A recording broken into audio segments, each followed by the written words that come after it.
উম্মাল মুমিনিন ভূমিকম্প সম্পর্কে বলুন। তো আয়েশা রাদিয়াল্লাহু তাআলা আনহা বললেন যে ইজাস্তাহাল্লু আজ-জিনা ওয়া শারিবুল খুমুর ওয়া দারাবু বিল মাআজিফ। তিনটা কাজ, ভূমিকম্প হবে তিনটা কাজ করলে। ইজাস্তাহাল্লু জিনা, জিনাকে মানুষ যদি হালাল করে নেয়, হালাল করে নাও মানে কি, সে এই কাজটার মধ্যে আছে তো আছে, এমনভাবে আছে সেটাকে মানে হারামও মনে করে, ওপেন লাইফস্টাইল, এটা হচ্ছে প্রথম কারণ।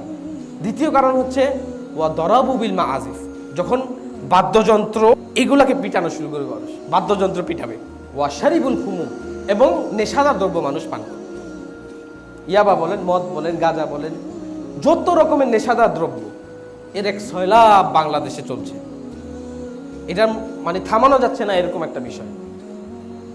তো গর আল্লাহু আজ্জা ওয়া জাল ফি সামাইহি, আয়েশা রাদিয়াল্লাহু আনহা বলছেন যে আল্লাহ আসমানে, তার যে গায়রাত আছে, তার যে আত্মমর্যাদা আছে, সেটার মধ্যে আল্লাহ লাগে।